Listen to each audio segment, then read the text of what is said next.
Hello ಸ್ನೇಹಿತರೆ, ಎಲ್ಲರಿಗೂ ನಮಸ್ಕಾರ. ನಾನಿವತ್ತು ನಿಮ್ಮ ಮುಂದೆ ಒಂದು ರಿವ್ಯೂ ವಿಡಿಯೋದೊಂದಿಗೆ ಬಂದಿದ್ದೇನೆ.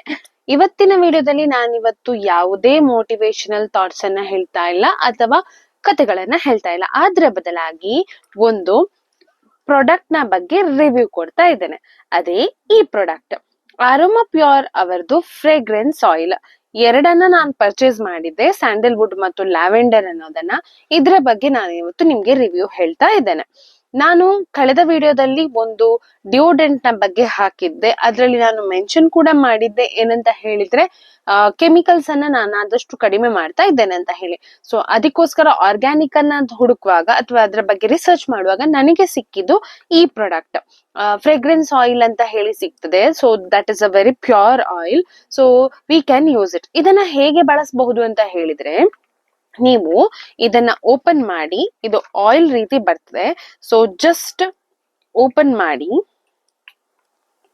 ನೋಡಿ, ಡ್ರಾಪ್ ಆಗಿ ಬರ್ತದೆ. ನಿಮ್ಗೆ ಬಾಡಿಗೆ ಹಾಕ್ಬೇಕಾದ್ರೆ ಕೂಡ ಮಾಡಬಹುದು. ಏನಂತ ಹೇಳಿದ್ರೆ ಇದನ್ನ ಜಸ್ಟ್ ರಿಸ್ಟ್ ಗೆ ಹಾಕಬಹುದು ಅಥವಾ ನಿಮ್ಮ ಬಾಡಿಗೆ ಸ್ವಲ್ಪ ಸ್ವಲ್ಪ ಹಾಕ್ಬಹುದು. ಕೆಲವರಿಗೆ ಎಲರ್ಜಿ ಆಗುವಂತಹ ಚಾನ್ಸಸ್ ಉಂಟು. ಸೊ ಅದನ್ನ ಜಸ್ಟ್ ಒಮ್ಮೆ ಪ್ಯಾಚ್ ಟೆಸ್ಟ್ ಮಾಡಿ ನೋಡಿಕೊಳ್ಳಿ. ಬಟ್ ಇದ್ರೆರಡರ ಬಗ್ಗೆ ಹೇಳ್ಬೇಕಂತ ಹೇಳಿದ್ರೆ ನಂಗೆ ತುಂಬಾ ಇಷ್ಟ ಆದದ್ದಂತ ಹೇಳಿದ್ರೆ ಇದು ಯಾವುದು ಲ್ಯಾವೆಂಡರ್ ಫ್ರೇಗ್ರೆನ್ಸ್ ಏನಿದೆ ಅದು.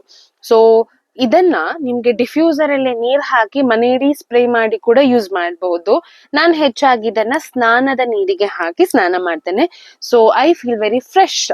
ಓಕೆ, ಸೊ ಇದನ್ನೇನಾದ್ರೂ ನಿಮ್ಗೆ ಪರ್ಚೇಸ್ ಮಾಡ್ಬೇಕಂತ ಇದ್ರೆ ಇದರ ಲಿಂಕ್ ಅನ್ನ ನಾನು ಡಿಸ್ಕ್ರಿಪ್ಷನ್ ಅಲ್ಲಿ ಹಾಕಿರ್ತೇನೆ, ನೋಡಿಕೊಳ್ಳಿ. ಇದು ಎರಡು ಆಯಿಲ್ ಕೂಡ ಆಕ್ಚುಲಿ ಫ್ರೇಗ್ರೆನ್ಸ್ ಥೆರಪಿಯಲ್ಲಿ ಯೂಸ್ ಆಗುವಂತಹದ್ದು. ಇದಕ್ಕೆ ನಾನು ಇದು 15 ml ಇದಾಗಿರ್ತದೆ. ಇದಕ್ಕೆ ಎರಡಕ್ಕೆ ನಾನು 297 ಕೊಟ್ಟಿದ್ದೇನೆ. ಸೊ ಒಂದನ್ನ ನೀವು ಪರ್ಚೇಸ್ ಮಾಡುದಾದ್ರೆ ಕಾಸ್ಟ್ಲಿ ಆಗ್ತದೆ. ಇದರ ರೇಟ್ ನೀವು ಇಲ್ಲಿ ನೋಡಬಹುದು. ಒಂದರ ರೇಟ್ ನೋಡಿ 499 ಇದೆ. ಬಟ್ ಆಫರ್ ಅಲ್ಲಿ 70% ಆಫರ್ ಅಲ್ಲಿ ನನಗೆ ಅಮೆಝಾನ್ ಅಲ್ಲಿ ಸಿಕ್ಕಿದೆ. ಆ ಲಿಂಕ್ ಅನ್ನ ನಾನು ನಿಮ್ಗೆ ಹಾಕ್ತೇನೆ, ನೀವು ಅದನ್ನ ಪರ್ಚೇಸ್ ಮಾಡಬಹುದು. ಇದ್ರೊಟ್ಟಿಗೆ 10 ml ನ ಬಾಟಲ್ ಕೂಡ 6 ಫ್ರೇಗ್ರೆನ್ಸ್ ಅಲ್ಲಿ ನಿಮ್ಗೆ ಸಿಗ್ತದೆ. ಅದನ್ನು ಕೂಡ ನಿಮ್ಗೆ ಇಷ್ಟ ಇದ್ರೆ ನೋಡಬಹುದು. ಓಕೆ, ಸೊ ಇವತ್ತಿನ ವಿಡಿಯೋ ಇದೇ ಇಷ್ಟ ಆಗಿರ್ತದೆ. ಈ ವಿಡಿಯೋ ನಿಮ್ಗೆ ಇಷ್ಟ ಆಗಿದ್ರೆ ಲೈಕ್ ಮಾಡಿ, ನಿಮ್ಮ ಸ್ನೇಹಿತರಿಗೆ ಶೇರ್ ಮಾಡಿ, ಹಾಗೆ ನಿಮ್ಮ ಏನ್ ಅನಿಸಿಕೆಗಳನ್ನ ಕಮೆಂಟ್ ಮಾಡಿ ತಿಳಿಸಿ. ಧನ್ಯವಾದಗಳು.